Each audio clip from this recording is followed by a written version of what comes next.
अज़ीज़ साथियों, अस्सलामु अलैकुम वरहमतुल्लाहि वबरकातुहू।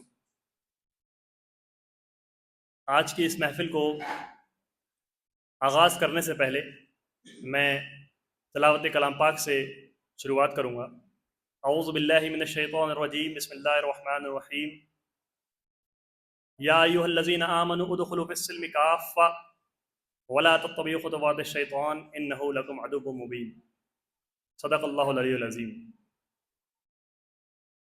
आज की महफ़िल जो स्टूडेंट्स डिबेटिंग क्लब की जानिब से मुनक़्क़िद की गई, जिसका उन्वान है क्या यूनिवर्सिटी के हॉस्टल्स महज रिहाइशगाह हैं।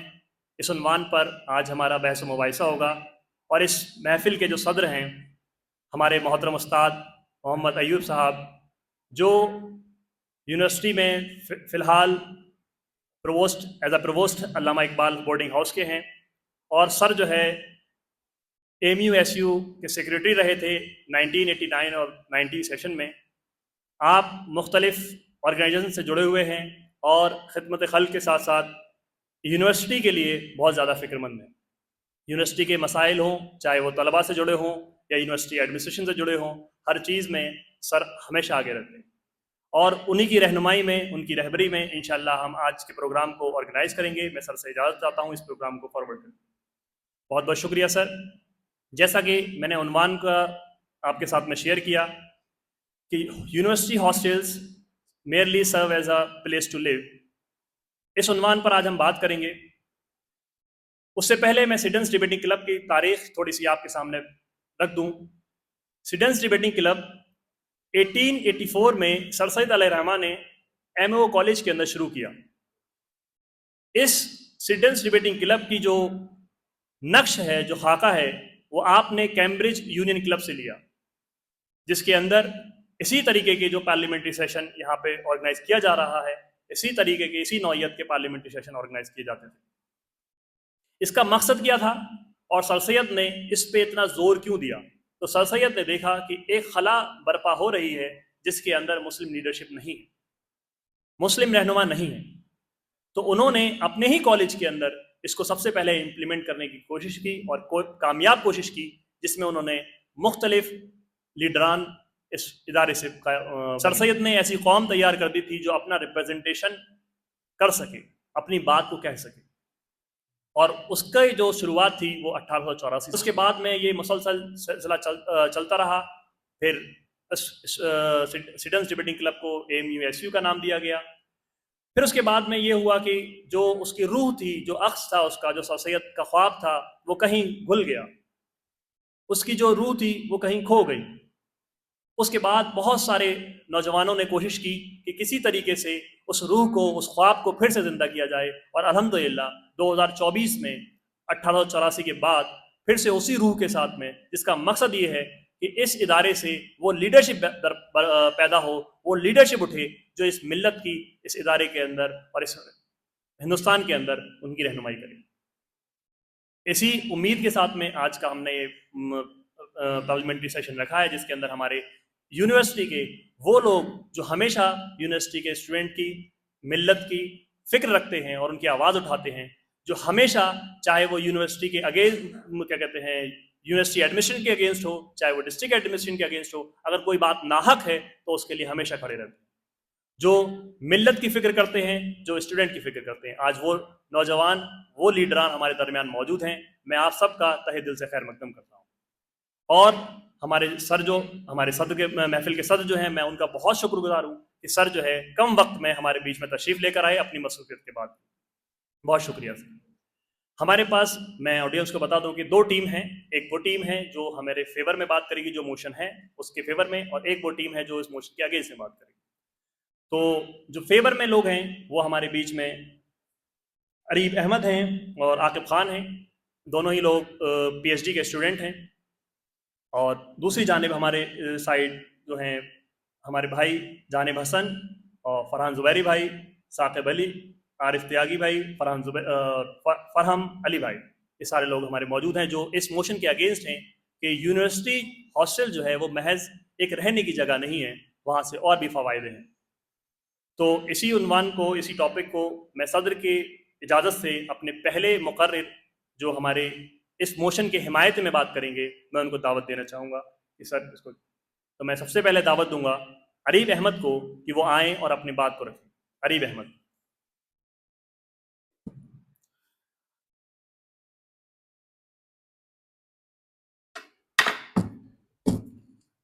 Assalamu alaikum everyone, respected chair, fellow participants. The motion before us is university hostels serve merely as a place to live. I do believe in this and I'll be speaking in the favor of the motion. In order to start, I'll be asking a simple question.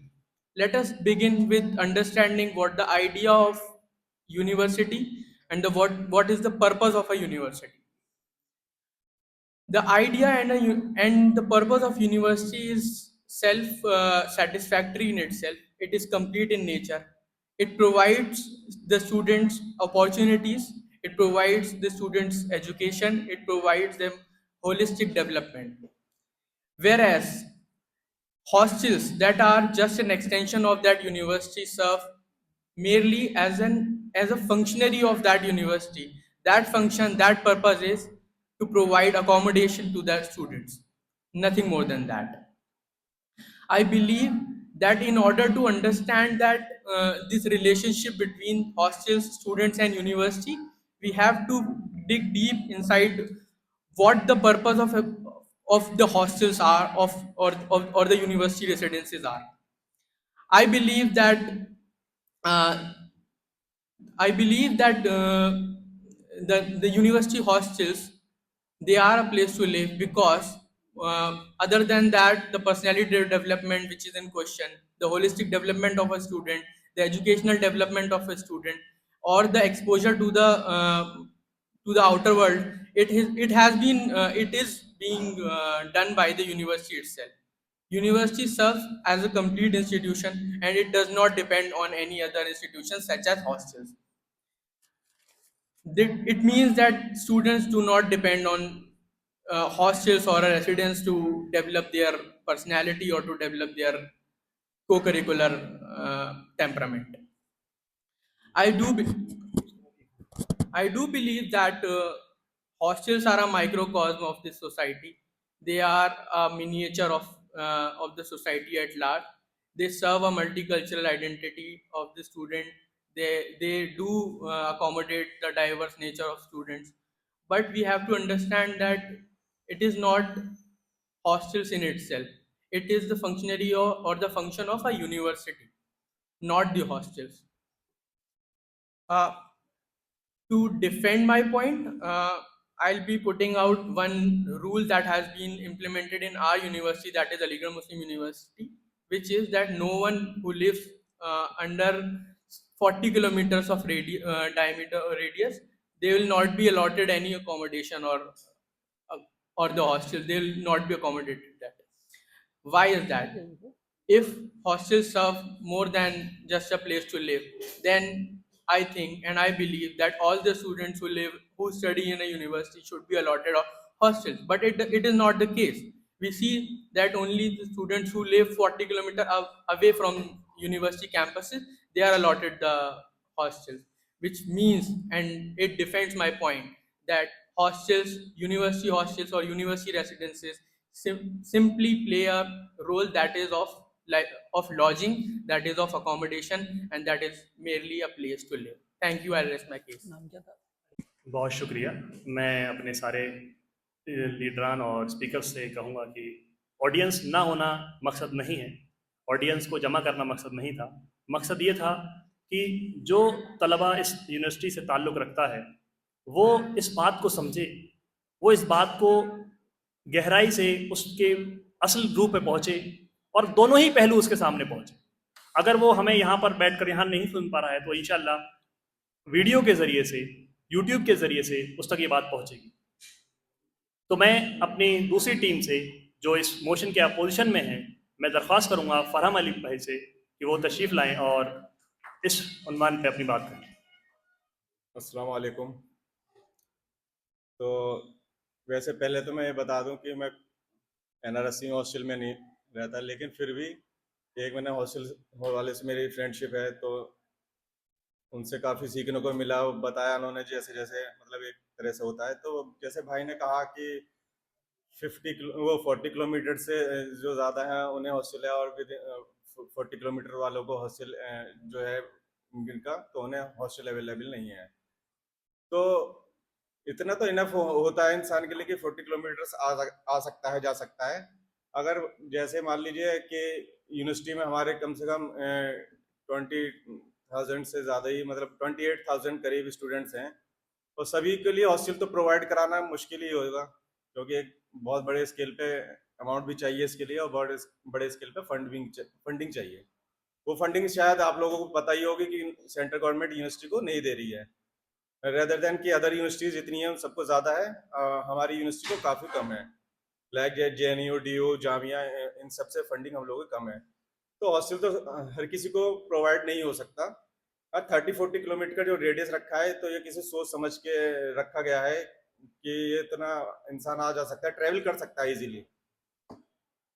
और बाकी hostel का जो एक point लिखा है कि only place to live, तो it is not a place to live, it is just like a second home. Like जैसे हम लोग घर पे रहते हैं अपने माँ बाप के पास, भाई बहन के पास, लेकिन ये भी एक हमारा हॉस्टल जो है हमारा एक दूसरा घर की तरह है, जिससे हमें यहाँ पे अपने भाइयों के साथ रहने को मौका मिलता है, जो अलग अलग स्टेट से या सिटीज से आते हैं, तो उनसे भी सीखने को मिलता है, हम भी सीखते हैं उनसे। और ये बहुत अच्छा वो मतलब पॉइंट का तो ये है कि मतलब हॉस्टल तो घर ही है, हर तरह से हमें फैसिलिटी एक यूनिवर्सिटीज जो है देती है, खाना भी दे रही है। और जैसे मान लीजिए कि मतलब हर स्टूडेंट्स जो है बाहर PG में नहीं रह सकता, तो उसके लिए काफ़ी कॉस्ट चाहिए, बाहर रहने के लिए रेंट काफ़ी होता है आजकल। तो हॉस्टल बहुत चीप एंड बेस्ट जो है हमारी यूनिवर्सिटी जहाँ तक है बहुत अच्छे लेवल पे चीप एंड बेस्ट फैसिलिटीज जो प्रोवाइड कर रही है, जो और यूनिवर्सिटी शायद नहीं कर पा रही हैं। मतलब इतने कम फंडिंग होने में भी बजट जो है और यूनिवर्सिटीज के मुकाबले यहाँ पे काफ़ी अच्छी फैसिलिटीज दे दी है, और काफ़ी सीखने को मिलता है। बस इतना ही है। तो बहुत अच्छा लगा कि ये मतलब एक सिंटम्स क्लब जो है इन्होंने भाई ने वो वो मतलब एक गैप के बाद मतलब 100 ईयर्स का मतलब शायद इतना 140 ईयर्स के गैप के बाद ये स्टेज स्टार्ट करी है। और इससे हम लोगों को बढ़ चढ़ के इसलिए एक दूसरे को मोटिवेट करेंगे अपने साथियों को कि मतलब इसके लिए आए और निकल के, और जो एक पार्लियामेंट्री सेशन जैसे ही डिस्कस होता है, इससे मतलब हम लोगों की हेजिटेशन भी खत्म होगी, एक दूसरे से सीखने को मिलेगा, और जो हमारी कमियां वो भी दूर होंगी। तो आपस में डिस्कस करके ये होता है कमियों को दूर। तो ये बहुत अच्छा भाई ने जो लिया है डिसीजन, बहुत अच्छा लिया है। ये हमें मतलब फक्र होना चाहिए कि किसी ने तो डिसीजन लिया, और हम लोगों को भी आगे इनके साथ मिलकर काम करना चाहिए। ठीक है, शुक्रिया। बहुत शुक्रिया फरम भाई। आप जो है बात कर रहे थे मोशन के अगेंस्ट मोशन के अगेंस्ट बात कर रहे थे भाई, कि यूनिवर्सिटी महज एक रिहाइश गाह नहीं है, ये हमारी कैरेक्टर बिल्डिंग करती है, ये हमें सलाहियत देती है कि हम मुख्तलिफ कंडीशंस में, मुख्तलिफ सिचुएशंस में हम कैसे अपने आप को सर्वाइव करेंगे। वो सारी बातें हमारे सामने भाई रख रहे थे। मैं क्योंकि हमारी टीम थोड़ी अनइवन बनी है, एक फेवर में सिर्फ 2 लोग हैं और अगेंस्ट में हमारे पास ज़्यादा लोग हैं, तो हम कंटिन्यू अगेंस्ट से ही करेंगे। तो मैं दरख्वास्त करूँगा कि जो है फरहान भाई तशरीफ़ लेकर आएँ और अपनी बात को रखें।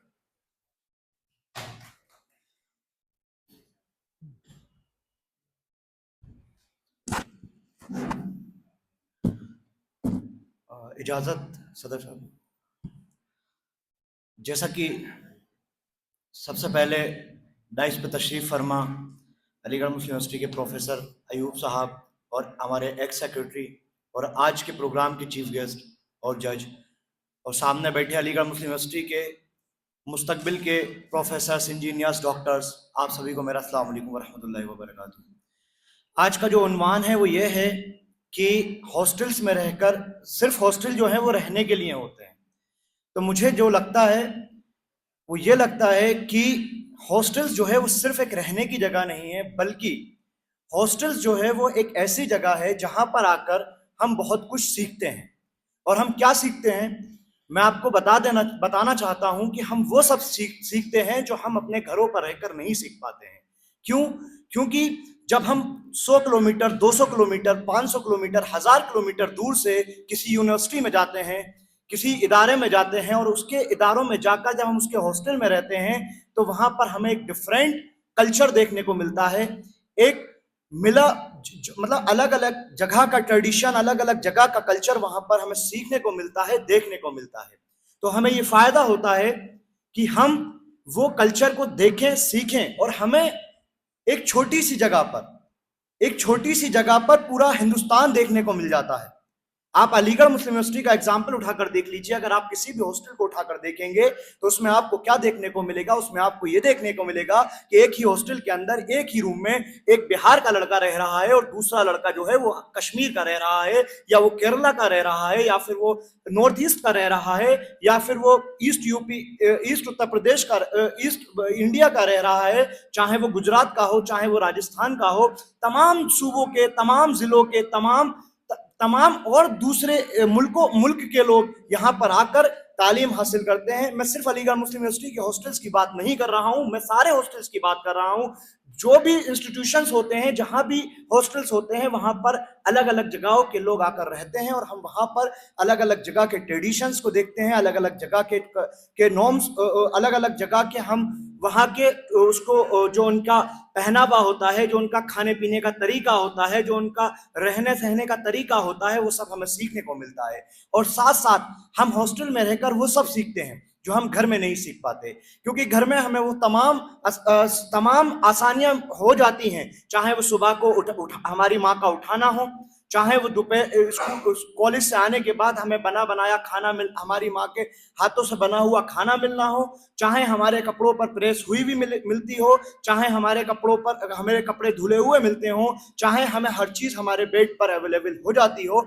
लेकिन हॉस्टल्स में आकर ये सब हमें सीखने को मिलता है। हमें सीखने को मिलता है कि हम सुबह कैसे उठकर अपने डाइनिंग हॉल में जाकर अपने लिए नाश्ता खुद हमें करने जाना होता है, चाहे हमें अपने कमरे की सफाई को खुद करना होता है। हमें अपने कपड़ों को ज्यादातर अपने कहीं जो फैमिली से अच्छे होते हैं, वो जो हमारे हॉस्टल्स में कपड़े धोने वाले होते हैं, इस्त्री करने वाले होते हैं, उनसे करा लेते होंगे, लेकिन ज्यादातर लोग खुद से कपड़े धोते हैं, खुद से। बहुत कुछ हमें हॉस्टल्स में रहकर सीखने को मिलता है। तो मुझे लगता है सदर साहब की हॉस्टल जो है वो सिर्फ एक रहने की जगह नहीं है, बल्कि हॉस्टल्स वो एक जगह है जहां पर रहकर हम वो सारी चीजें सीख सकते हैं जो हमें आने वाले वक्त में, आने वाली जिंदगी में हमें आसानियों को पैदा करती है, और हमें जीने का सलीका सिखाती है कि किस तरीके से हमें जीना है, और किस तरीके से हमें अपनी जिंदगी को संवारना है, किस तरीके को हमें अपनी जिंदगी को और लोगों के सामने जाहिर करना है। तो बस यही सारी चीजें आपको बतानी थी। यही सारी चीजें मुझे अपने जो मुझे लगता था वो मैंने आपके सामने रखा है। और बस इन्हीं बातों के साथ अस्सलाम वालेकुम वरहमतुल्लाहि वबरकातुहू।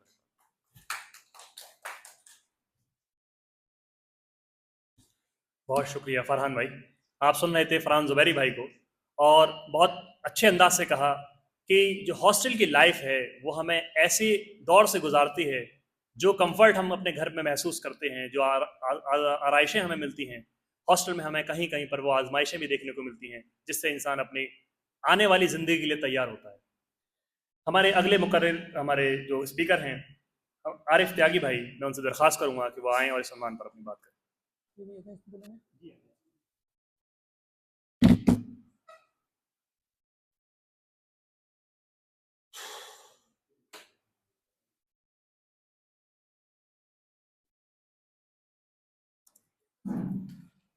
नहमदुहु व नसल्ली अला रसूलिहिल करीम, अम्मा बाद, वाऊज़ु बिल्लाहि मिनश शैतानिर रजीम, बिस्मिल्लाहिर रहमानिर रहीम। नायब सदर डॉक्टर अय्यूब साहब, जिन्होंने हमारी तरबियत और हमारी तालीम में एक बड़ा हिस्सा, और उनका ये किरदार हमारी जिंदगी पे एक एहसान है। आज नायब सदर डॉक्टर अय्यूब साहब, मैं आपसे इजाजत लेना चाहता हूं, और जैसे कि आज हम लोगों को यहाँ एक मौजू मिला बातचीत करने का कि हॉस्टल रिहायशी जगह है या सिर्फ फकत रिहायशी जगह है, या रिहायशी के अलावा कि हमारी जिंदगी में हॉस्टल का और भी मकसद और भी मयार है। मैं जो समझता हूं और जो मैंने हॉस्टल की जिंदगी देखी, मैं उससे इतना वाकिफ हुआ जैसे कि ये कहूं कि आज मैं अपने घर से रुखसत हुआ और एक अलीगढ़ मुस्लिम यूनिवर्सिटी के उन हॉस्टलों में जा बसा जिसमें बाग, खलियान, फूल, खुशबू, अमानत, दयानत, सारी हर एक सबक से मुझे रोशनी नजर आई। जैसे कि आज हम सभी जानते हैं कि हॉस्टल की जिंदगी जीना कोई आसान बात नहीं, कोई मामूली बात नहीं। हॉस्टल की लाइफ जिंदगी का सबक, जिंदगी की तरबियत, एक तालीम का बड़ा हिस्सा। हम लोग अपने घरों से किलोमीटर दूर से आज अपने घरों को छोड़कर हॉस्टल के छोटे छोटे कमरों में हम सिंगल बेड पे अपनी जिंदगी को बशर करते हैं। सालों हम उस बेड पर इस तरह देते हैं जैसे घर का डबल बेड और घर के कमरे में लगा एसी। ना हमें उस कमरे में कभी गर्मी का एहसास हुआ और ना उस कमरे में हमें कभी सर्दी का एहसास हुआ। हमारी माँ की दुआएं, हमारे बाप का साहा, ऐसा लगता जैसे उस कमरे में हमारे साथ, हमारे हर वक्त हमारे साथ खड़ा है। तो मैं आज पूरे तरीके से और साफ तौर पे अपने साफ अल्फाजों में ये कह सकता हूं कि हॉस्टल सिर्फ फकत रिहायशी जगह नहीं, बल्कि हमारी जिंदगी का तरबियत हासिल करने का एक बड़ा मुकाम है। और ये बात भी कह सकता हूं कि अगर मैं हॉस्टल में ना रहा होता तो मुझे शहरों की पहचान ना होती। मैं हॉस्टल में ना रहा होता तो मुझे शहरों की पहचान ना होती। मैं हॉस्टल में ना रहा होता तो मुझे अल्फाजों की पहचान ना होती। अगर मैं हॉस्टल में ना रहा होता तो मुझे लिबास की कदर ना होती। अगर मैं हॉस्टल में ना रहा होता तो शायद शहरों के जो मिठाइयां, जो जिक्र हम अक्सर अपनी गुफ्तगू में करते हैं महफिलों में बैठकर, तो अक्सर मैं नहीं करता। रहा हॉस्टल में, बुबास है हॉस्टल की, इसलिए हर एक अल्फाज, हर एक जिक्र बड़ा सोच समझकर, अदब, सलीका, तबद्दुन और ये अखलाक कहां से मिला? ये हॉस्टल की लाइफ, या हॉस्टल की लाइफ। मैं सर एक बात और कहना चाहता हूं, हमें हॉस्टल से लिबास नहीं, हमें जीने का सलीका मिला। हम ये बात कह सकते हैं साफ तौर पर कि हम अगर आज भी हम हॉस्टल की लाइफ को देखते हैं तो छोटे बड़े का अदब मिला। अगर हम कमरे से बाहर निकलते हैं, अगर हम कमरे से बाहर निकलते हैं, सामने खड़ा अपना बड़ा पाया तो उसे सलाम अदब में झुक के सामने से निकलते हैं। बड़े ने अगर छोटे को पाया तो बड़ा इस कदर सहमा और इस तरह अपनी गुफ्तगू को छोटे से करा जैसे कि उसका सगा बड़ा भाई मिल गया हो, बाप का साया मिल गया हो। तो अल्हम्दुलिल्लाह, अल्हम्दुलिल्लाह, अलीगढ़ मुस्लिम यूनिवर्सिटी ने जो मुझको सिखाया है तरबियत जिंदगी की, वो निहायत ही बड़े काम की है। मुझे ना यहां कभी बेइज्जती का सामना करना पड़ा और निकला जब अलीगढ़ के शहर से बाहर तो वहां इज्जत का हमेशा बादशाही कहलाया। और सिर्फ लास्ट में इतना कहना चाहूंगा सर, ये तल्ख अल्फाज है मेरे, माजरत चाहता हूं टाइम ज्यादा ले रहा हूं, लेकिन आज हमने तारीफों के बड़े पुल बांधे, बड़ी बातें करी, लेकिन आज ये बात सख्ती के साथ ये कहना मैं लाजमी समझता हूं एक बड़ा होने के नाते, अलीगढ़ मुस्लिम यूनिवर्सिटी की शेरवानी होल्डर होने के नाते से, कि अलीगढ़ मुस्लिम यूनिवर्सिटी का जो हॉस्टल का कल्चर है वो निहायत ही खराब हो चुका है आज के वक्त में। आज हम लोग अपने बड़े की इज्जत करना भूल गए, आज हम अपने छोटों का अदब करना भूल गए, आज हमने अपने लिबासों को बदल दिया, आज हमने अपने अखलाकों को बदल दिया, आज हमने तहजीब को भूल गए, आज हम अपनी तबद्दुन को भूल गए। आज इस बात पे कोई सवाल करता हुआ नजर नहीं आता, फकत सिर्फ हम एक बात में लग गए हैं कि हम अलीगढ़ मुस्लिम यूनिवर्सिटी की जितनी अथॉरिटी है उनको राजी करने में लग चुके हैं। और मैं ये कहना चाहता हूं आज ये साफ अल्फाजों में, अगर जल्दी ही बगावत का झंडा बुलंद ना किया तो तुम्हारी शिनाख्त मिट जाएगी, एक तुम्हारी शिनाख्त मिट जाएगी उन अल्फाजों में जिनमें इतिहास तुम्हारा लिखा गया। शुक्रिया बहुत बहुत।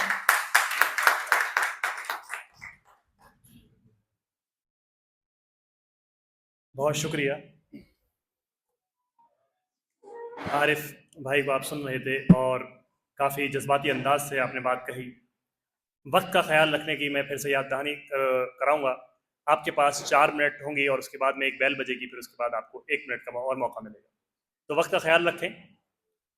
हमारे अगले जो स्पीकर हैं, हमारे लीडर मौजूद हैं, जानिब हसन साहब। मैं भाई से दरख्वास्त करूंगा कि आएँ और अपनी बात करें।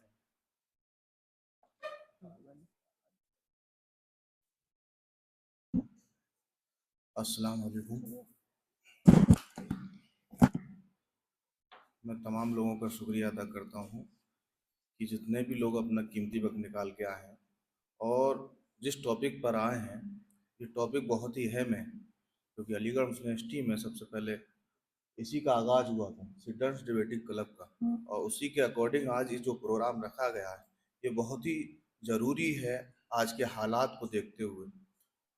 आपको मैं ये बता दूं, घर के बाद अगर कोई प्राइमरी एजुकेशन हमारी है तो हमारी हॉस्टल होती है, जहां हम अपनी ज़िंदगी बसर करते हैं, लोगों के बीच में रहते हैं, मुख्तलिफ लोग होते हैं, मुख्तलिफ जो है लोगों के ट्रेडिशन होते हैं, कल्चर्स होते हैं, और हम सब अलग अलग जगह के लोग आकर जब हॉस्टल में रहते हैं तो ये समझ लीजिए हम कि हॉस्टल में इस तरीके के रिलेशन हो जाते हैं कि सगे भाई के भी नहीं होते। और हॉस्टल में रहने के बाद हम जो चीज़ें सीखते हैं, रहने का तरीका, जीने का तरीका, अपनी कामयाबी, वो सब इस अलीगढ़ यूनिवर्सिटी के अंदर, और ये खाली एक ऐसा इदारा है पूरे हिंदुस्तान के अंदर जहाँ से हम बहुत कुछ सीख के जाते हैं। और जगह जो रेसिडेंशियल हैं, जो हॉस्टल वगैरह, वहाँ ये सब चीज़ें नहीं सिखाई जाती हैं। इस यूनिवर्सिटी के अंदर आज से नहीं, ये हमारी परंपरा रही है, ये हमारा पास्ट रहा है कि हम लोग हमेशा से अपने बड़ों का पूरा अदब और एहतराम करते हुए आए हैं, और उसी तरीके से चीज़ों को फॉलो करते हुए आज भी हम चल रहे हैं। लेकिन कह सकते हैं कुछ हालात की वजह से चीज़ों में कुछ कमतरी आई है, लेकिन आज भी हम एक दूसरे का बड़ा एहतराम करते हैं। सीनियर जूनियर का करता है, जूनियर सीनियर का करता है। ये अलग बात है कि लोगों का अंदाज अलग होता है, उन्हें सोचने समझने की सलाहियत जितनी होती है वो उतनी समझ पाते हैं, लेकिन आज भी ये जिंदा है। ये चीज़ें आज भी हम अपने जो टीचर्स हजरात हैं, जो हमारे प्रोफेसर हजरात हैं, जो स्टूडेंट हैं, और आज भी जो सीनियर्स हैं, हम उनकी आज भी इज्जत करते हैं। और ये हमें बड़े फक्र की बात है कि आज भी लोग ऐसे इस यूनिवर्सिटी के अंदर मौजूद हैं जो लोगों को आज भी सिखाते हैं। और ये उसी का एग्जाम्पल है जो यहाँ स्टूडेंट्स क्लब डिबेट जो शुरू किया गया। मैं मुबारकबाद देता हूँ कि आपकी टीम को आपने ये बहुत अहम कदम उठाया है, क्योंकि ये उसी का पहलू है। अगर हम लोगों की जिंदगी में चीजें फॉलो नहीं होती तो ये आज स्टूडेंट्स क्लब डिबेट जो डिबेटिंग की जा रही है वो आज ये हमारे बीच में नहीं होती। ये सबसे बड़ा रोल है। और दूसरी बात ये है, हम लोग मुल्क में हर उस स्टेट से आते हैं, लेकिन जो लोगों का ट्रेडिशन होता है, लेकिन खास कर अलीगढ़ मुस्लिम यूनिवर्सिटी के अंदर वो लोग उल्टा सीख कर जाते हैं। वो अपनी जिंदगी में उस चीज को उतारते हैं और एक बेहतर जिंदगी इस दुनिया में बसर करते हैं। और वो ये है कि वो अपने लोगों का जिंदगी भर इज्जत, रेस्पेक्ट, बहुत ही अदब और एहतराम के साथ लोगों के साथ मिलकर, और दूसरी बात लोगों की खिदमत खल्क में अपना किसी सोचे समझे अपना पूरा कंट्रीब्यूशन देते हैं। ये हमारे लिए बाइजे सर्फ की बात है कि इस अलीगढ़ मुस्लिम यूनिवर्सिटी के अंदर वो सिखाया जाता है। पूरी दुनिया के अंदर ये चीजें नहीं सिखाई जाती है। ये आपको सबको और मुझको भी समझना पड़ेगा। यही हमारी खुशकिस्मती है कि इस इदारे के अंदर हम इस MM हॉल के रहने के बाद मैंने ये सब चीजें एनालिसिस की है कि आज भी लोग बड़े अदब और एहतराम के साथ हॉस्टल वालों को बड़े रेस्पेक्ट देते हैं और इज्जत करते हैं, और उनसे लोग सीखते भी हैं। बस सिखाने वाला चाहिए और सीखने वाला चाहिए। मैं अपनी बात को यहीं खत्म करता हूं। अस्सलाम वालेकुम।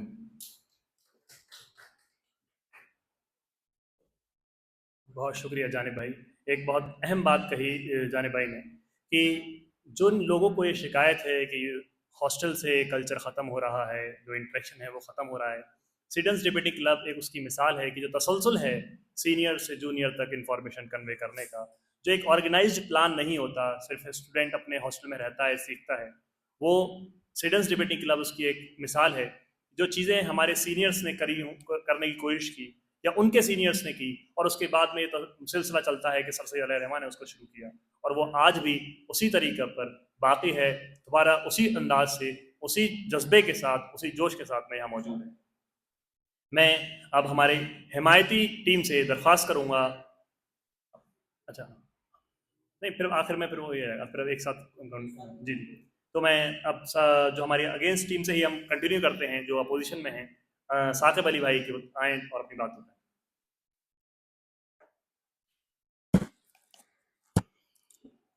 मैं सदर साहब से इजाज़त चाहता हूं कि मुझे इस उन्वान पर इजाज़त दी जाए। बिस्मिल्लाहिर्रहमानिर्रहीम।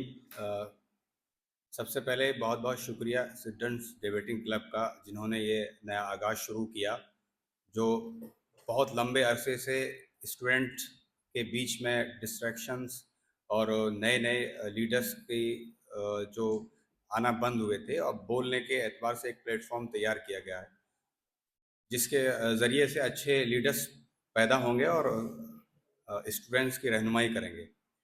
आज का जो उन्वान है कि हॉस्टल सिर्फ जो रहने की जगह है, मैं इसके अगेंस्ट में हूँ। मेरा पहला पॉइंट ये है कि हॉस्टल सिर्फ रहने की जगह नहीं है, कि ये एक सोशल इंस्टीट्यूशंस हैं। जैसे एकेडमिक इंस्टीट्यूशन से हम डिग्री हासिल करते हैं, उसी लिहाज से हम इथिकल सेल्फ डिपेंड होने के लिए हमें हॉस्टल सबसे ज़्यादा कंपलसरी चीज़ होती है। आप देखिए कि टॉप 5 सेंट्रल यूनिवर्सिटीज़ में से टॉप 3 सेंट्रल यूनिवर्सिटीज़ जो ऐसी हैं जो जिनके अंदर हॉस्टल्स फैसिलिटीज़ हैं। BHU में 18,000 रेजिडेंशियल स्टूडेंट रहते हैं। उसके बाद एशिया की सेकंड लार्जेस्ट यूनिवर्सिटी अलीगढ़ मुस्लिम यूनिवर्सिटी है। मैंने कई सारे मेरे जो सीनियर हजरात हैं, जो टीचर्स हैं, उनकी ज़बान से मैंने इस चीज़ को सुना है कि वो ये चाहते हैं कि उनका जो बेटा है वो हॉस्टल्स में जाए, वहाँ के एनवायरनमेंट को सीखे, वो सेल्फ डिपेंड हो कि किस तरह से आप अपना काम खुद कर सकते हैं।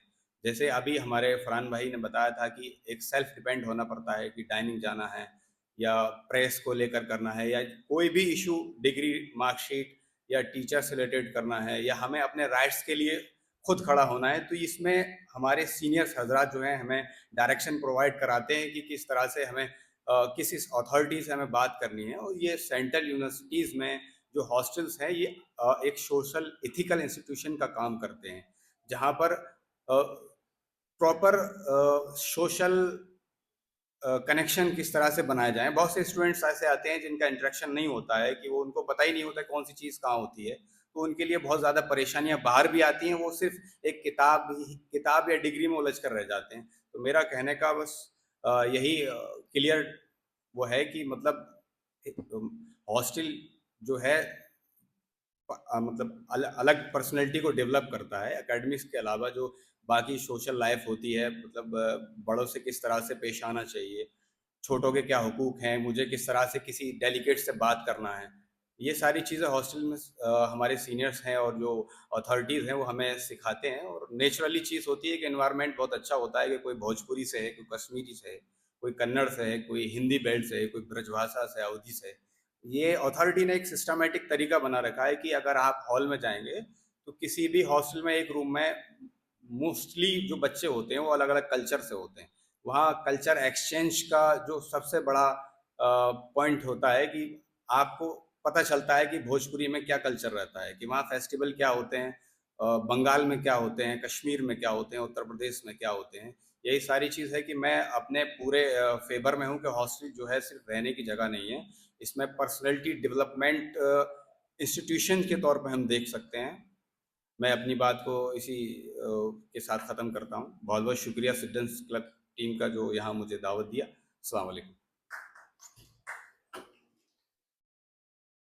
बहुत शुक्रिया साकिब भाई। साकिब भाई ने एक बहुत अहम बात कही, जो बाकी उनकी टीम के साथ में जो लोगों ने उन्होंने कहा था, और लेकिन एक बहुत अच्छे अंदाज से उस पहलू को रखा कि जब एक इंडिया के अंदर जो हाईएस्ट अथॉरिटी होती है, एडमिनिस्ट्रेटिव पावर, जो उसको हम बोलते हैं IAS, जिसमें अगर आपको कोई भी गवर्नमेंट जॉब के लिए अप्लाई करना है या आप उसके लिए सिलेक्टेड हो जाते हैं, तो सबसे पहली जो चीज़ होती है आपके लिए वो होती है ट्रेनिंग। और उस ट्रेनिंग के अंदर आपको यही सिखाया जाता है कि आप मुख्तलिफ कंडीशंस में, मुख्तलिफ इलाकों में मुख्तलिफ हालात में कैसे सर्वाइव करेंगे, कैसे डील करेंगे अलग अलग लोग, और वो इस हॉस्टल से हमें बिल्कुल देखने को मिलता है।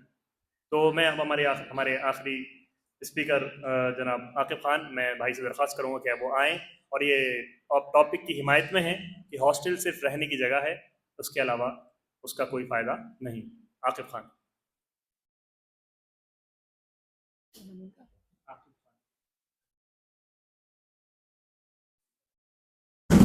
अस्सलाम वालेकुम।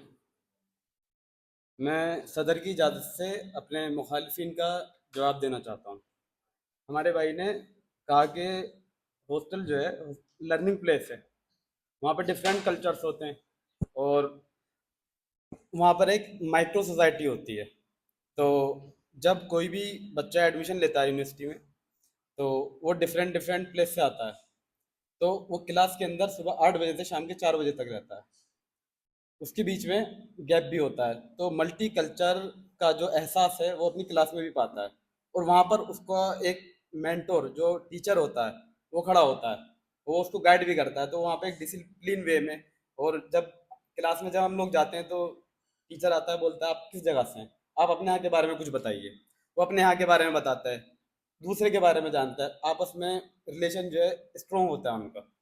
और हमारे एक भाई हैं, उन्होंने कहा कि ये होलिस्टिक डेवलपमेंट है।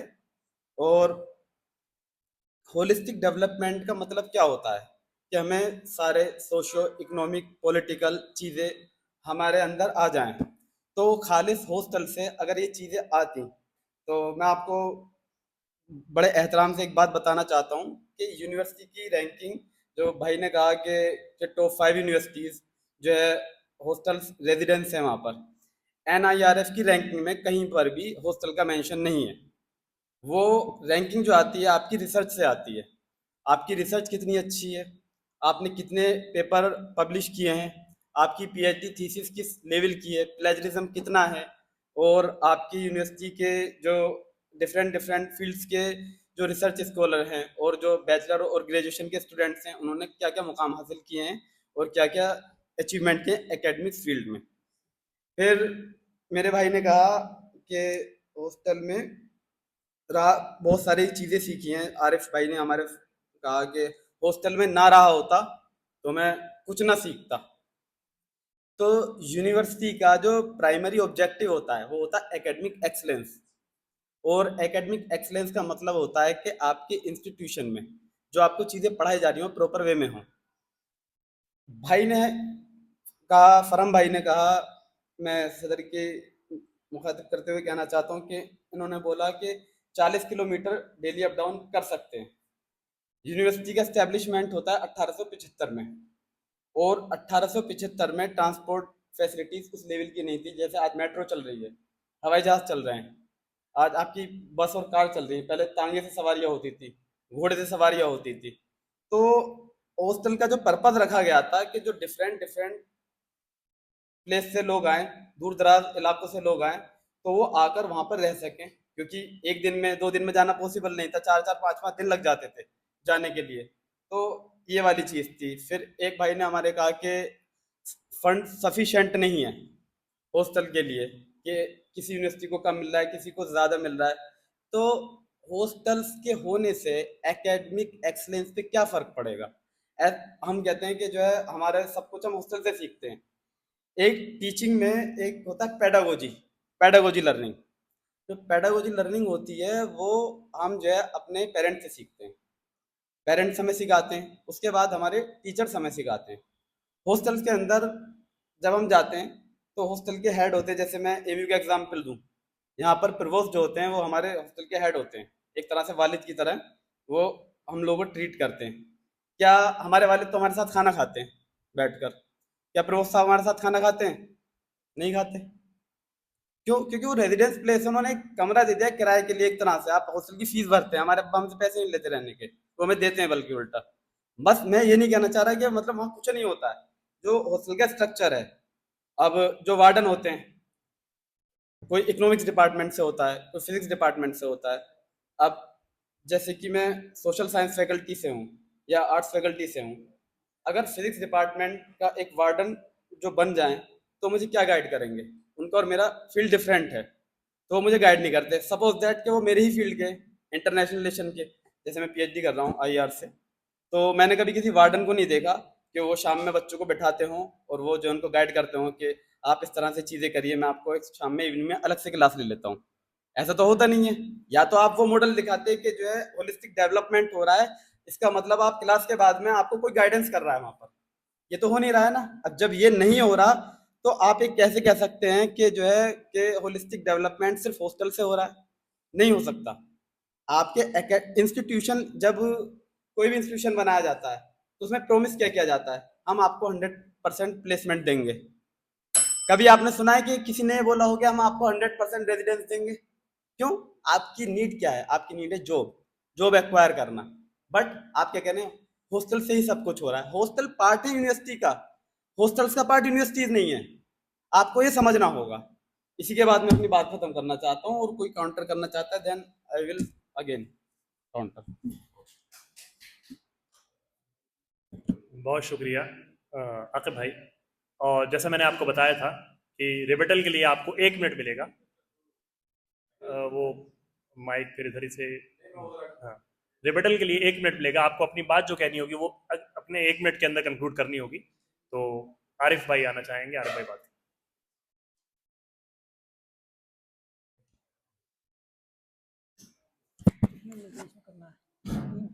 नायब सदर साहब, जैसे कि आकिब भाई ने एक बात कही कि हॉस्टल का प्रोवोस्ट या वार्डन वालिद की तरह बैठकर साथ में दस्तरखान पे खाना नहीं खा सकता। मैं इनकी एक बात, मुझे थोड़ा सा ये ताज्जुब करती है कि हम अगर मैच्योर उम्र में इस तरह की बातें करेंगे तो मैं सही नहीं समझता, क्योंकि आज हम लोग इस स्टेज पे आ चुके हैं कि हम रिसर्च स्कॉलर हैं, हम मास्टर कंप्लीट कर चुके हैं।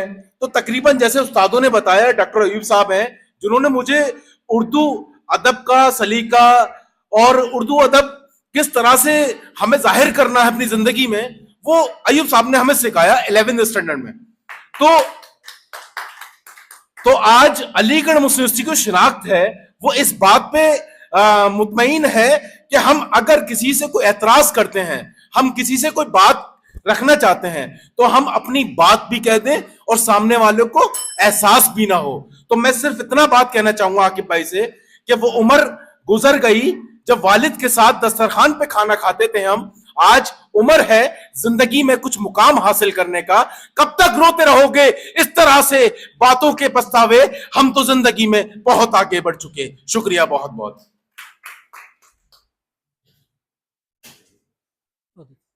रिबेटल के लिए फरहान भाई भी अपनी बात रखना चाहेंगे। फरहान भाई 1 मिनट में अपनी बात करें। भाई सदर साहब, अभी हमारे भाई आकिब भाई ने एक बात कही कि जो हॉस्टल है वो ऐसा कुछ नहीं है कि मतलब वो जो हम हाँ हॉस्टल में सीखते हैं जो कहीं और नहीं सीखा जा सकता। तो मैं एक बात बताऊं, हमारे हॉस्टल्स में ही ये रूल है कि अगर आप 3 बजे के बाद डाइनिंग में जाएंगे तो आपको खाना नहीं मिलेगा। तो ये रूल इसलिए है ताकि बच्चा पंक्चुअल हो जाए कि वक्त पर खाना खाए। आप कभी जाइए 4 बजे आपको हॉस्टल में खाना नहीं मिलेगा। तो आपको पंक्चुअल, ये मतलब हम जो बताकर गए थे, जो हम अपना डिबेट में चीजें बताकर गए थे, वक्त इतना ज्यादा नहीं था कि हम एक एक चीज को खुलकर एक्सप्लेन कर सकें। तो इसलिए हम मोटा मोटा मतलब कंक्लूजन, उसमें हम सिर्फ कंक्लूजन बताकर गए थे कि ये हॉस्टल्स में फैसिलिटी हमें आगे हमारी लाइफ में, हमारी जिंदगी में, आगे हमारे रोजमर्रा की जिंदगी में ये हम सीखते हैं। तो ये अब एक एक पॉइंट आउट अगर हम करके बताएंगे तो उसमें वक्त ज्यादा लगेगा, और इतना वक्त हमें दिया नहीं गया था, सिर्फ 5 मिनट दिए गए थे। तो इसलिए बहुत सारी ऐसी चीजें हैं जिसमें जो हॉस्टल्स में रहकर हम सीखते हैं, जैसे वक्त की पाबंदी, जैसे सुबह का नाश्ता हुआ, दोपहर का लंच हुआ, रात का डिनर हुआ। ये हमें अगर वक्त पे, हम घर पे होते हैं, हम 11 बजे 12 बजे भी खाना खा लेते हैं कि नहीं खा लेते हैं? उठते हैं, डाइनिंग में वो किचन में जाते हैं और बना के खा लेते हैं या उठा के खा लेते हैं। लेकिन अगर हम हॉस्टल में होते हैं तो हमें रात के जो भी टाइम होता है 9 बजे के बाद हमें खाना नहीं मिलेगा। तो बस यही सारी चीजें जो है हमें हॉस्टल लाइफ सिखाती है। असल में मैं बस 30 सेकंड में अपनी बात कहूंगा सर, क्योंकि वक्त ज्यादा हो रहा है और सर की भी मसरूफियत है, कि यही रूह है जो सर सैयद ने जिसका ख्वाब देखा था कि हम एक फ्रेंडली माहौल के अंदर किसी भी उन्वान पर इस तरीके से बात करें कि उस टॉपिक की रूह, उसका मकसद सामने आ जाए। आप जितने भी हजरात यहाँ मौजूद हैं और जो इसको वीडियो के जरिए से देखेंगे वो इस बात को समझें कि स्टूडेंट्स डिबेटिंग क्लब का मकसद ही यही है कि आप बासलाहियत हो, आप अपनी बात को बिल जबर और वजन के साथ उस अपनी बात पे यकीन के साथ कहें कि जो आप बात कह रहे हैं वो दुरुस्त है। हमारे अगले रिपिटल के लिए साकिब भाई कुछ बात कहना चाहेंगे। 1 मिनट में भाई मुकम्मल कीजिएगा, ये जरूरी है। अभी जैसे आकिब भाई ने कहा था कि इंट्रोडक्शन जो है क्लास में भी हो सकता है कि आप कहाँ से हैं कहाँ से नहीं हैं। तो एक स्ट्रक्चर्ड इन्वायरमेंट होता है, एक फ्री इन्वायरमेंट होता है। फ्री इन्वायरमेंट में चीज़ें ज़्यादा सीखने को मिलती हैं और अट्रैक्ट तेज़ी से करती हैं। दूसरी चीज़ ये है कि रैंकिंग का जो बताया था इन्होंने कि रिसर्च के हिसाब से देखा जाता है कि रिसर्च किसका सेंट्रल यूनिवर्सिटीज़ का अच्छा है। यहाँ हम इस चीज़ को कहेंगे कि आप पर्सनैलिटी डेवलपमेंट के साथ साथ जो है एकेडमिक्स में एक्सलेंस कैसे प्रोवाइड कराएंगे। तो वहाँ हॉस्टल एक रोल प्ले करता है कि आपको एकेडमिक्स में किस तरह से अच्छा करना है। मुझे किसी भोजपुरी कल्चर पे पीएचडी करनी है, भोजपुरी के बारे में मैं जानता नहीं, मेरे सुपरवाइजर ने मुझे ज़बरदस्ती इस चीज़ को थोप दिया कि आप भोजपुरी पे करिए। अब मुझे इन्वायरमेंट हॉस्टल से क्रिएट होता है कि मैं भोजपुरी के बारे में जानूँ, मेरे दोस्त हैं, अहबाब हैं, सारे लोग हैं। तो इस चीज़ को प्रॉपर वे में कहना कि हॉस्टल सिर्फ रहने की जगह है, मैं इससे पूरी तरीके से इत्तेफाक रखता हूँ और मैं इस चीज़ के फेवर में नहीं हूँ कि हॉस्टल सिर्फ रहने की जगह है। मैं अपनी बात को इस तरह से ख़त्म करता हूँ। शुक्रिया। बहुत शुक्रिया। शाम दर शाम जलेंगे तेरी यादों के चिराग, नस्ल दर नस्ल तेरा दर्द नुमाया होगा। ये बात, ये शेर जो है आपने बारहा सुना होगा और जब भी मेरे हॉल के अंदर ये फंक्शन होता है तो मैं उस चीज़ को, इसको चाहे सर सैयद डे का हो या एनुअल हॉल फंक्शन हो, मैं कहता हूँ कि सर सैयद के शाम दर शाम दिए तो जलाते हैं हम, चिराग तो जलाते हैं, लेकिन नस्ल दर नस्ल दर्द नुमाया नहीं होता। आज अल्हम्दुलिल्लाह मैं बहुत खुश हूँ कि वो दर्द आज नुमाया हो रहा है, वो फिक्र नुमाया हो रही है, वो अंदाज नुमाया हो रहा है। हमारी रिबेटल में आप जो फेवर में टीम थी उसमें से आकिब भाई बात करेंगे, दोनों लोग, अच्छा दोनों ही लोग बात करना चाहते हैं तो ओके। तो अरीब अहमद जो रिबेटल में जो अभी पॉइंट्स रखे गए उसके जवाब में आकिब अहमद। दूसरी चीज़ यही कहना चाह रहा था जो हमारे स्पीकर्स हैं कि आप नाम लेकर, मतलब डिबेट का उसूल है जो हम डायरेक्टली किसी का, जैसे आकिब भाई ने भी कहा कि आप लोगों का नाम मेंशन किया या बाबा के भाई का, जो भी हम बात कहते हैं हम अपने मुखालफिन के या फिर एक तरीके सदर के जरिए से मैं अपने मुखालफिन, तो उसका एक डेकोरम होता है, उसका ध्यान रखें। जनाब सदर, मेरे मुखालिफिन के सारे करारदाद को मैं सिर्फ इस बात पर से जवाब देना चाहूँगा कि यूनिवर्सिटी वो सारे क्लेम जो अभी हॉस्टल्स के फेवर में किए गए या रखे गए, वो यूनिवर्सिटी खुद मुख्तार होकर फुलफिल कर देती है। उसका सबसे बड़ा एग्जाम्पल वो सारी यूनिवर्सिटीज़ हैं जहाँ पर रेसिडेंशियल हॉल्स का और हॉस्टल्स का कोई इंतज़ाम नहीं है, और वो सारे स्टूडेंट्स हैं जो NRSC हैं, यानी कि वो हॉस्टल में नहीं रहते। That's it. रिबेटल के लिए आपको एक ही बार मौका मिलेगा और अब मैं आकिब भाई से दरख्वास्त करूंगा कि वो आए और अपनी बात करें। हाँ, मैं सदर के ज़रिए से अपने मोहतरम मुखालिफिन के जो पॉइंट्स हैं उनको काउंटर करना चाहता हूँ।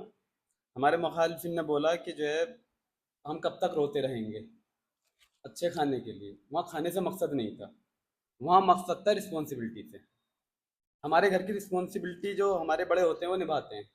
अगर एक प्रवोस्ट जो हैं वो हमारे साथ खाना खाएंगे, इसका मतलब आपकी खाने की क्वालिटी अच्छी होगी, जो कि होता नहीं है। अगर नहीं हो रहा है तो क्या हो रहा है, फिर इसका मतलब ये है कि सिर्फ हमें एक खाना दे दिया जा रहा है, आप रह रहे हैं, आराम से रहिए। दूसरा जो है पंक्चुअलिटी की बात की एक भाई ने, मुखालिफिन ने हमारे, कि पंक्चुअलिटी हमें हॉस्टल से आती है 3 बार हम खाना खाने के लिए जाते हैं, तो पंक्चुअलिटी हमें क्लास से भी मिलती है। 75% अटेंडेंस ज़रूरी होती है और 4 बार 5 बार हम क्लासेस लेते हैं टीचर की, तो ये पंक्चुअलिटी भी होती है। और हॉस्टल जब मैंने कहा ना कि यूनिवर्सिटीज़ का पार्ट है, और जो यूनिवर्सिटीज़ हॉस्टल प्रोवाइड नहीं करती हैं अपने एकेडमिक एक्सीलेंस के लिए ही जानी जाती हैं, उनका कॉम्पिटिटिव नेचर क्या है उसके लिए जानी जाती है। जैसे कि अब मैं जामिया का एग्जांपल दूंगा, लिमिटेड हॉस्टल फैसिलिटी है जामिया के अंदर। जामिया के अंदर लिमिटेड हॉस्टल फैसिलिटी होने के बाद में यूपीएससी में सबसे ज़्यादा आरसी के थ्रू वहाँ पे एग्जाम क्रैक होता है। क्यों होता है? क्योंकि अब आप वहाँ पर कहेंगे रेसिडेंशियल, लेकिन रेसिडेंशियल आपका अलीगढ़ मुस्लिम यूनिवर्सिटी में भी है, क्योंकि वहाँ पर जो टीचिंग फैसिलिटी है जो एकेडमिक एक्सीलेंस है वो ज़्यादा बेहतर है, इसी वजह से उसका रिजल्ट हमेशा अच्छा आता है। मैं यही अपनी बात खत्म करना चाहूँगा। बहुत शुक्रिया आकिब भाई। कुछ लोग साथी हमारे जो दोबारा से रिबेटल के लिए आना चाहते हैं, मैं पहले सर से इजाज़त दूँ, क्या इस चीज़ की इजाज़त होती है कि हम जो है दोबारा से अपना एक और, क्योंकि सर जो सूलन है वो आप एक बार रिबेटल के लिए, नहीं 2 बार नहीं, नहीं एक बार फिर नहीं, दूसरा कोई जवाब देगा। दोबारा नहीं। चलिए बोलिए। महफिल सदर अगर इजाज़त दें तो मैं, चलिए आकिब, तो सर सभी को इजाज़त होगी या फिर एक आदमी।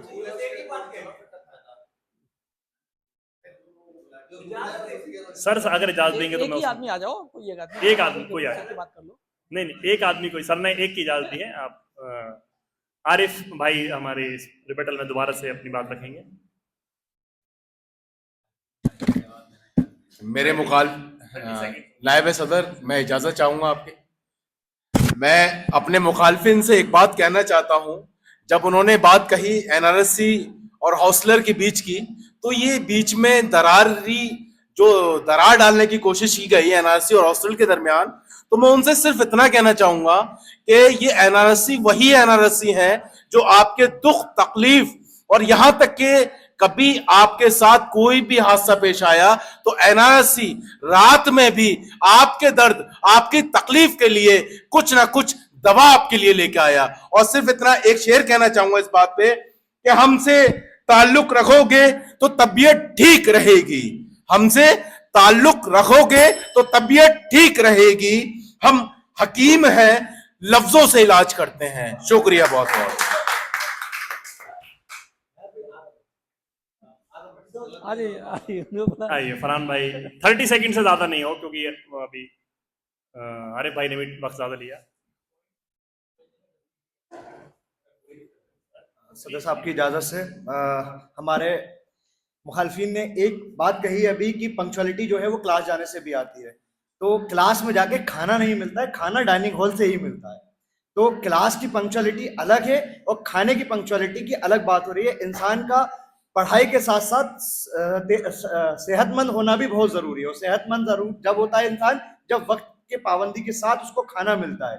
तो अगर वक्त पे खाना नहीं खाएंगे तो सेहत बिल्कुल नहीं रहेगी। तो इसलिए ये कहना कि सदर साहब ये कहना कि क्लास की पंक्चुअलिटी और खाने की पंक्चुअलिटी को आप सिमिलर दिखाएं तो वो बात बिल्कुल ऐसे हो जाएगी कि आप किसी दर्जी के पास जाके कह रहे हैं मेरे बाल काट दो।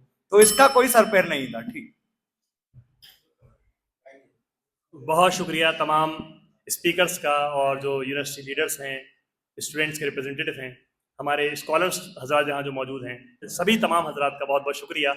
और हाँ, आप सभी स्कॉलर्स हैं और मैं भी एक पीएचडी स्कॉलर हूँ बायोकेमिस्ट्री से। अच्छा इंशाल्लाह जल्दी हो जाएंगे।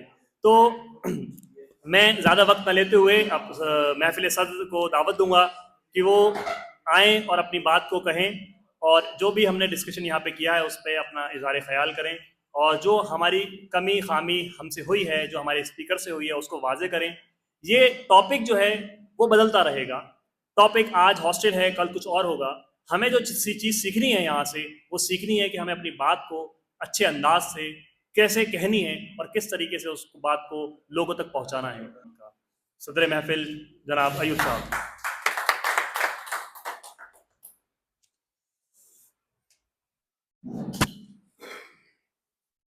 किसी हम सफ़र न किसी हम नशी से निकलेगा।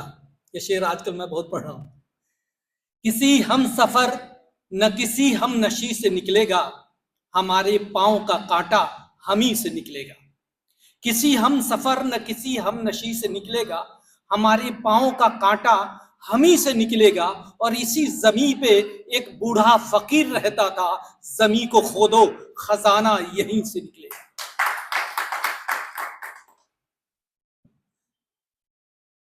मोहम्मद गयास साहब, वैस साहब, इजहार साहब, सैफुर साहब और हमारे यूनिवर्सिटी के मौजूदा लीडरान, जिनमें से ज़ाहिर है उन्होंने बताया कि हमारे स्टूडेंट भी रहे और मैंने इनको पढ़ाया है, गालिबन एडवांस उर्दू शायद।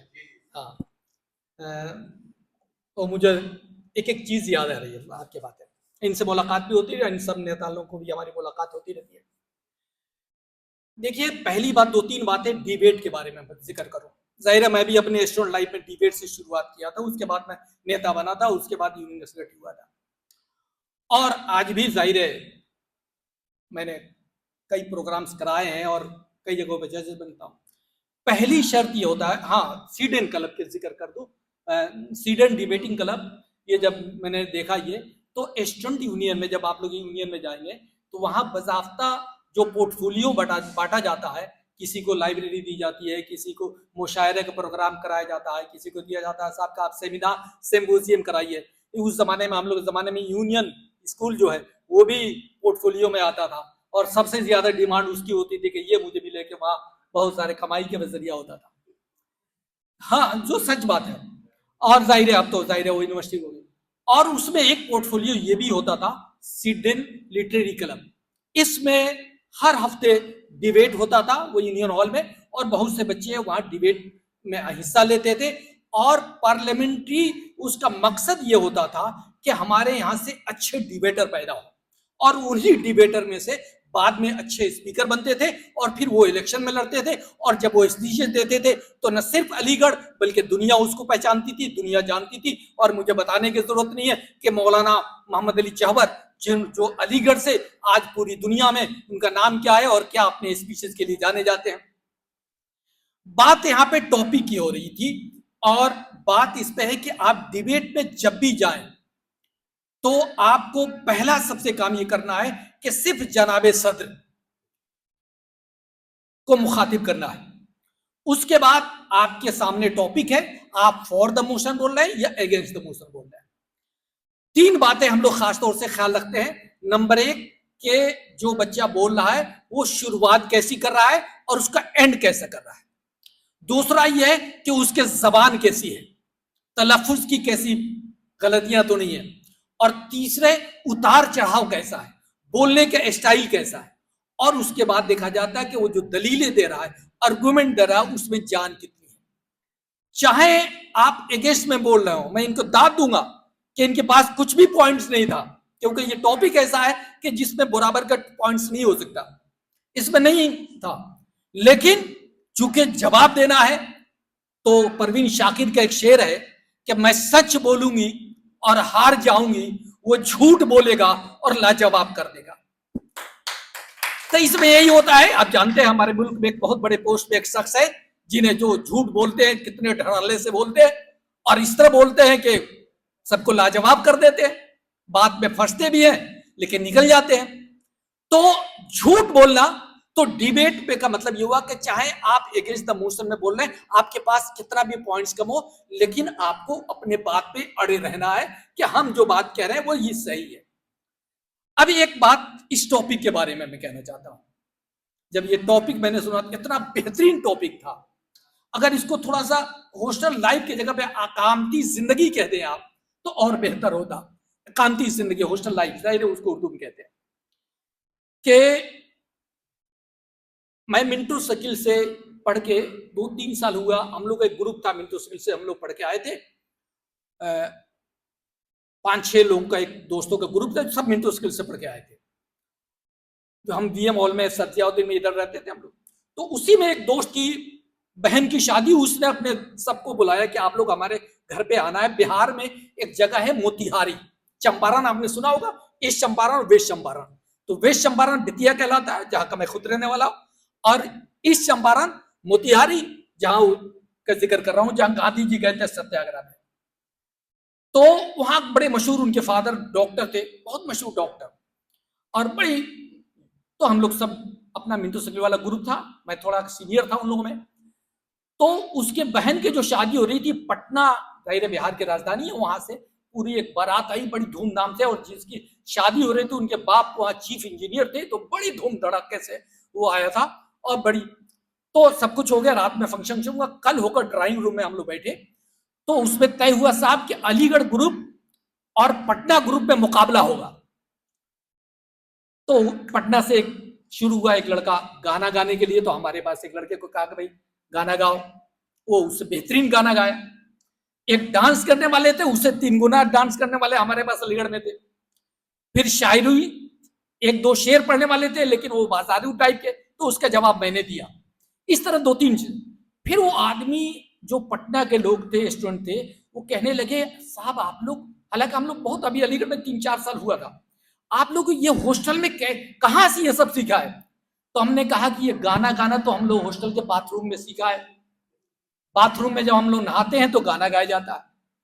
डांस करना ये कमरे में बंद करके, या हॉस्टल फंक्शन होता है तो उसमें थोड़ा बहुत गाने पे सीख लेते हैं, गाना बजाना ये सब सीखा। कहने का मकसद ये है कि अलीगढ़ के हॉस्टल लाइफ, जिसने अलीगढ़ के अगर हॉस्टल लाइफ नहीं गुजारी, वो अपने आप को प्योर अलीगढ़ियन नहीं कह सकता।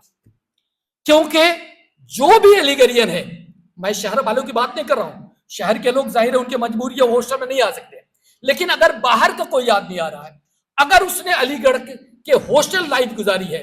मैं एक बार बिहार में मुजफ्फरपुर एक जगह है, वहां अभी 6-7 साल पहले की बात है, मैं यहाँ टीचिंग में था, तो वहां मैं गया तो किसी ने कहा साहब कि वहां एक पीएचडी का फॉर्म लेते आइएगा।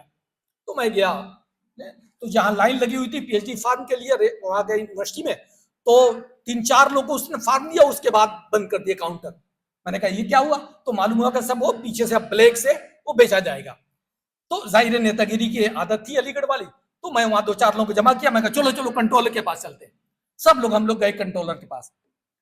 मैं कंट्रोलर के पास अपना नाम लिखा पर्ची पे, अयूब शबाब फ्रॉम एमयू अलीगढ़। पर्ची गया और 1 मिनट के अंदर मुझे बुलावा आ गया। तो मैं बड़ा ताज्जुब किया। कंट्रोलर कोई समथिंग मिश्रा जी थे, और उन्होंने कहा ये बैठिए बैठिए, कहाँ रहते हैं आप, किस हॉल में रहते हैं? मैंने बताया मैं वीएम हॉल में यहाँ रहता था, अब यहाँ पढ़ाता हूँ। अरे तो उन्होंने बताया साहब कि मैं आरएम हॉल में रहता था। मालूम ये हुआ कि कंट्रोलर साहब थे जो अलीगढ़ियन थे, और यहीं से पीएचडी उन्होंने किया था, और उन्होंने चाय मंगवाई और वहां पे ये मंगवाया। तो अलीगढ़ का ये रुतबा रहा है कि आप अलीगढ़ का नाम आते ही जो भी दुनिया के किसी कोने में आप चले जाइए, बड़े बड़े मुल्कों में, बड़े बड़े कंट्री में, बड़े बड़े लोग जो अलीगढ़ से पढ़ के आया, और अगर उससे पता चल जाए कि हमारी यूनिवर्सिटी के कोई आया है, तो देखिए वो क्या अहमियत देता है। हमारे मरहूम अफजल साहब आईपीएस, हाँ वो रजिस्ट्रार थे यहाँ यूनिवर्सिटी के, तो उनके एक दोस्त थे वहाँ, उनके सीनियर एक ऑफिसर थे पंजाब में, मुस्तफ़ा भाई नाम था उनके, यहीं से अलीगढ़ से पढ़े थे, आईपीएस थे और आईजी थे। तो उनकी बीवी इलेक्शन लड़ रही थी, तो उन्होंने इनको अफजल भाई को फोन किया कि यार 3-4 मुझे अच्छे स्पीकर बोलने वाले दे दीजिए, भेज दीजिए। तो उन्होंने, अफजल भाई ने मुझे फोन किया, तो मैं और ज्योग्राफी डिपार्टमेंट में क्या नाम उनका भांजा है अफजल भाई का, जो बरकतुल अलबरकात के वो है अहमद, और हमारे मरहूम शकील समदानी साहब, हम लोग 3 आदमी यहाँ से वहां गए।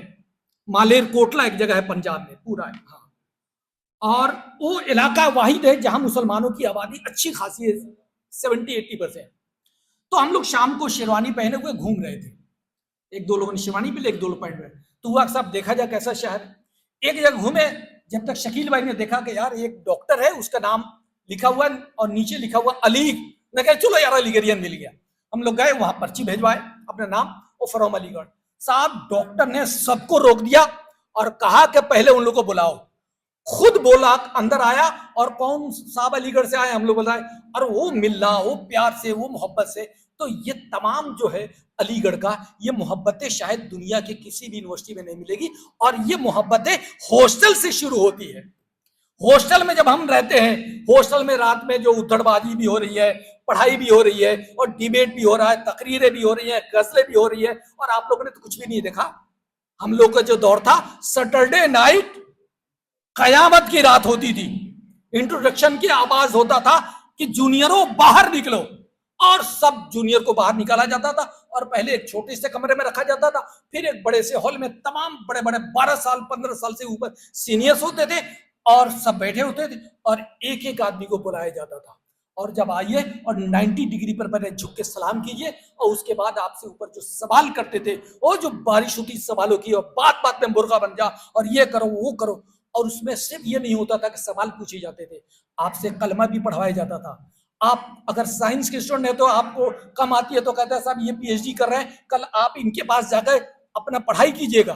कोई ये सिखाता था, कोई आर्ट्स वाला वो आर्ट्स सिखाता था, यानी हर फन के लोग होते थे, और आपस में इतना, जाहिर है उस जमाने में सीनियर का ख्याल भी रखते थे हम लोग, अगर कोई सीनियर आ जाए तो सर झुका के चल रहा है, होटल पे बैठे हुए तो मजाल है कि किसी सीनियर के सामने आप जेब में हाथ डाले पैसा निकाल दे, सीनियर ही कहेगा।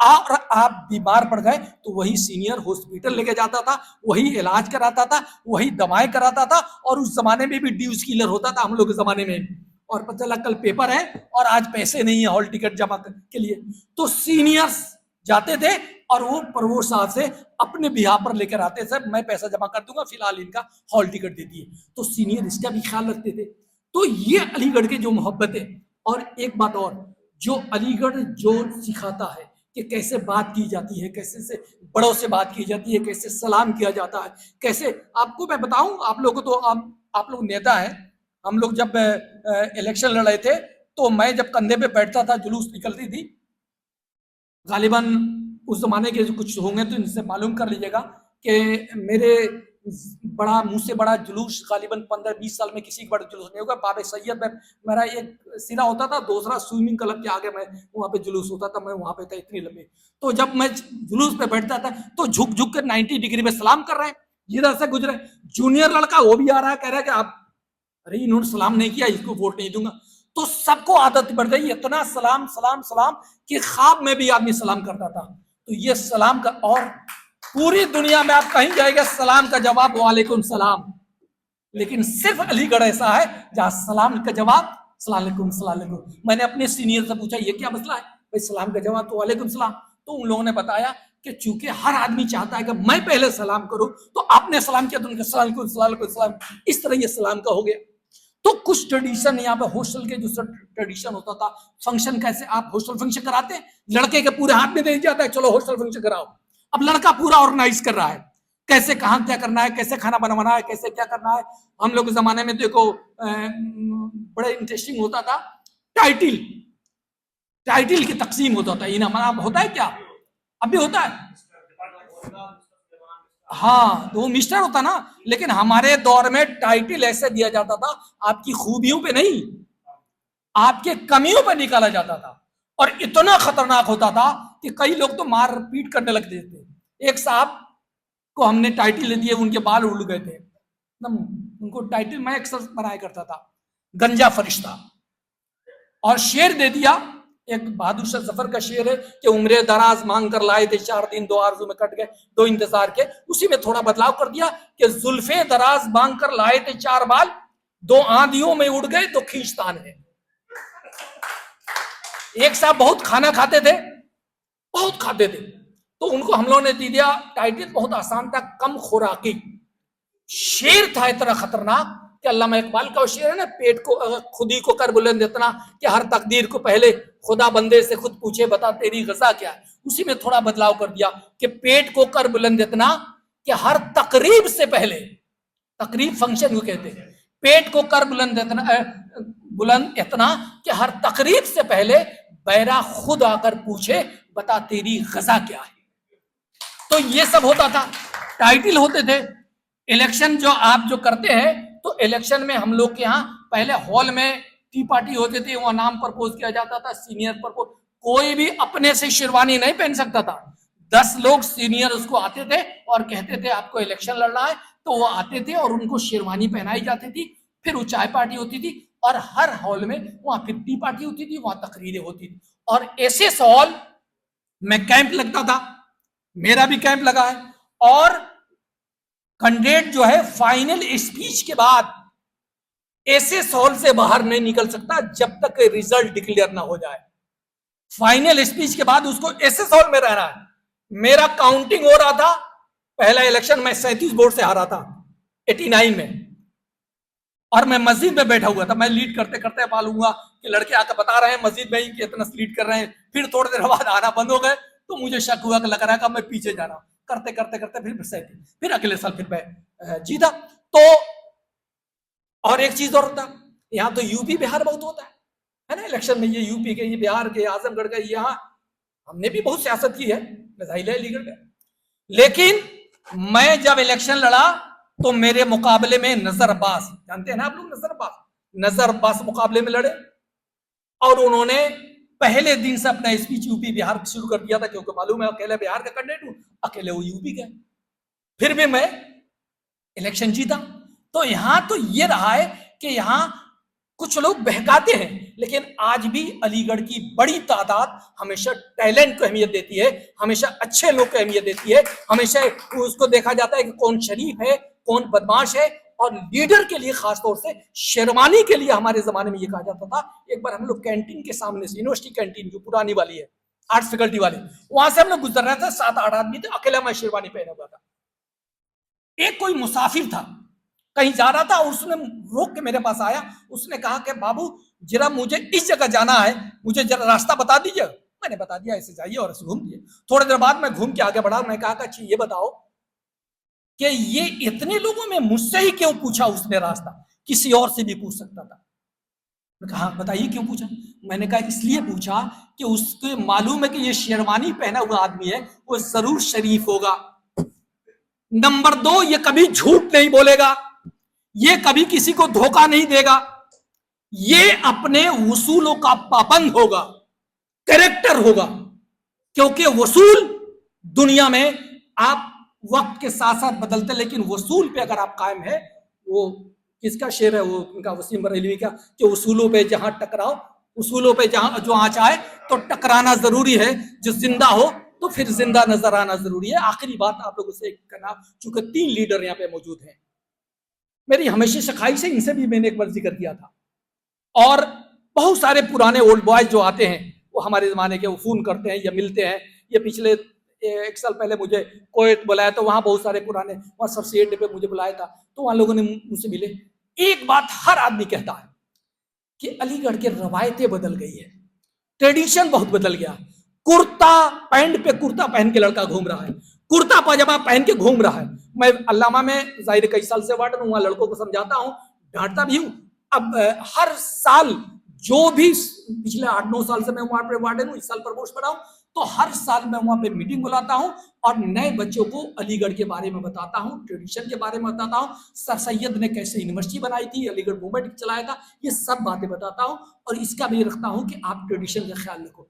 फिर भी अब मैं जब देखता हूं कि लड़कों को तो समझा रहा हूं और बाहर देख रहा हूं कोई यूनिवर्सिटी की लड़का, उसी तरह एक बार मैं चप्पल पहन के 9th क्लास में मेरा एडमिशन हुआ था, एसएस हॉल साउथ जमा मस्जिद के पीछे वाला जो गेट है साउथ की तरफ से, वहां से मैं आ रहा था, स्लीपर पहना हुआ था मैं।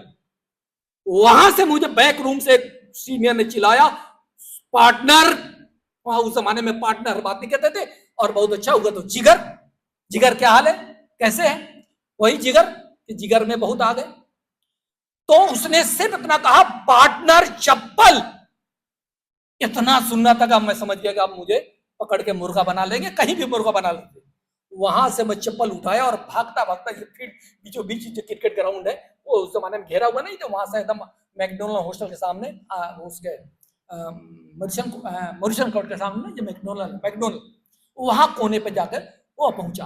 तो हम लोग के जमाने में अगर आप पैंट शर्ट पहन के निकले और शर्ट बाहर है तो उतना पे मुर्गा बना देते। अब तो कुर्ता पाजामा पहन के घूम रहे। जुमा के दिन हम लोग सिर्फ जुमा को पहनते थे और ईद और बकरीद के।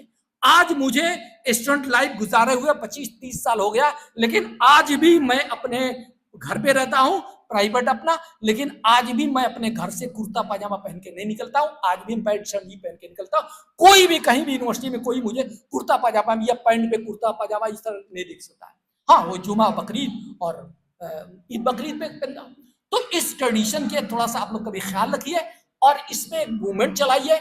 मैंने इनसे भी एक बार ऐसे में मेरी मुलाकात हुई थी, बताया था कि कुछ हमारी पुरानी ट्रेडिशन, रवायतें, बड़ों का तहजीब, कैसे हमारे बड़े होते हैं, अदब, एहतराम, ये अखलाक, ये तमाम अलीगढ़ सिखाता था। हॉस्टल और कुछ सिखाए नहीं सिखाए, ये एहतराम और अदब और अखलाक, बड़ों से कैसे बात की जाती है, छोटों से प्यार किया जाता है, टीचर से कैसे बात की जाती है, अपनों से, ये तमाम चीज अलीगढ़ सिखाता था। और हमारे एक मरहूम बड़ी मशहूर उर्दू के नाम लगा काजी अब्दुल सत्तार साहब थे, नाम सुना होगा शायद, तो वो हम लोग को पढ़ाते थे एमए में, तो कहते थे कि पुराने जमाने के शोराफा अपने बच्चों को तवायफ के कोठों पे अदब सीखने के लिए भेजते थे। अदब यानी इतना मुहज्जब होती थी कि उनको अदब सीखने के लिए तवायफ के कोठों पे भेजते थे। लेकिन आज क्या, मुसलमान अपने बच्चों को, उस जमाने में कहते थे वो कि अलीगढ़ में अदब सीखने के लिए भेजा जाता है। जाहिर है ना तो अब अदब रही ना तहजीब रही, गिरावटें आई हैं, धीरे धीरे खत्म हो रही है। लेकिन आज भी कुछ सीनियर बाकी हैं, कुछ लोग जिनके सीने में अभी भी दिल है, वो इसको करें। और आप यकीन मानिए अगर इस पे मूवमेंट चलाएंगे तो सिर्फ अलीगढ़ लेवल पे नहीं, पूरे इंटरनेशनल लेवल पे आपकी तारीफ होगी। तमाम जितने अलीगढ़ियन हैं जो बाहर हैं, वो सब चाहते हैं कि हमारा वो अलीगढ़ आ जाए जो अलीगढ़ हमने देखा है, वो ट्रेडिशन हमने वो वापस आ जाए। वो सब की आपको सपोर्ट मिलेगा। इसलिए मैं आपसे कहूंगा कि इस पे कभी गौर कीजिए, इस पे एक मूवमेंट चलाइए। बहुत सारे मूवमेंट आप लोग चलाते हैं, वाइस चांसलर के खिलाफ या प्रोक्टर के खिलाफ। इस तरह एक मूवमेंट ऐसा भी होना चाहिए कि हमारे अंदर कुछ फलाह हो, कुछ हम यूनिवर्सिटी के लिए कुछ कर सके, यूनिवर्सिटी के भलाई के लिए हो सके। ये सब कोशिश कीजिए। मत देख के दामन में, इतनी सी बात अपनी बात खत्म करूंगा कि मत देख के दामन में गुल आए कि खार आए, मत देख के दामन में गुल आए कि खार आए, ये देख कि किस तरह गुलशन में बहार आए। ये तो नहीं बताना है ना, कुछ बताना है। और आरिफ त्यागी साहब ने आपने बड़ी अच्छी तकरीर की, है ना, बहुत अच्छी तकरीर की, आपने भी बहुत अच्छी, सबने बहुत अच्छी तकरीर की। और जो अगेंस्ट द मोशन थे इन्होंने भी बड़ी अच्छी। इसलिए मैंने कहा कि अगेंस्ट द मोशन बोलना आसान काम नहीं है। ऐसा टॉपिक जिसमें कुछ भी नहीं है, फिर भी इन्होंने उस पॉइंट को मजबूती के साथ ये किया। हालांकि वो बात जाहिर है, हमें आपको जो हॉस्टल में रहे हमें तकलीफ तो पहुंचती है, हमें अच्छा नहीं लगता। कोई भी हमारे हॉस्टल लाइफ के बारे में, अलीगढ़ के बारे में खुद इन्हें भी अच्छा नहीं लग रहा हो, अगर हॉस्टल में रहते होंगे तो। हाँ, इन्हें खुद भी अच्छा नहीं रहा हो कि हम लोग का हॉस्टल लाइफ के बारे में, कोई हॉस्टल लाइफ की कोई बुराई करते। लेकिन बहरहाल आपकी दाद देनी पड़ेगी। और आरिफ और आपके फरहान साहब, आप लोगों की तकरीर तो मैं सुनता रहता हूँ, लेकिन काफ़ी इंप्रूवमेंट है पहले से, बहुत अच्छा। वक्त ज़्यादा हो चुका, आप तमाम हजरात का बहुत बहुत शुक्रिया। और ख़ुसूसी तौर पे हमारे मोहतरम उस्ताद जो अपने कीमती वक्त निकाल कर आए। मैं आप लोगों को, चूँकि आप यहाँ पे आए, आपने दावत को कबूल किया, आप लोगों का बहुत बहुत शुक्रगुजार हूँ। आपने उस आग को, वो लौ को जो सर सैयद ने जलाई थी और जो बुझने जा रही थी या बुझ चुकी थी, आप लोगों ने उस लौ में मज़ीद चिंगारी को बढ़ाया है। वो आग जो सर सैयद का ख्वाब थी उसको आपने मज़ीद बढ़ाया है। इंशाअल्लाह इस आग को, इस जो फ़िक्र है, इसको आगे और बढ़ाया जाएगा। ये वो मंच है जिसमें आप और हम, चाहे किसी भी ख्यालात से ताल्लुक़ रखते हों, चाहे किसी भी फ़िक्र से ताल्लुक़ रखते हों, बड़े महज़्ज़ब तरीके से अपने ख्यालात को हमने रखा, बग़ैर किसी को डिफेम किए हुए, बग़ैर किसी को टारगेट किए हुए, महज़्ज़ब अंदाज। ये है अलीगढ़ की पहचान, ये है अलीगढ़ की शनाख्त। मैं तमाम हजरात का जो यहाँ सुनने के लिए आए और जो हमारे स्पीकर्स मौजूद हैं, मैं तमाम हजरात का फिर से दिल से शुक्रिया अदा करता हूँ। अस्सलामु अलैकुम वरहमतुल्लाहि वबरकातुहू।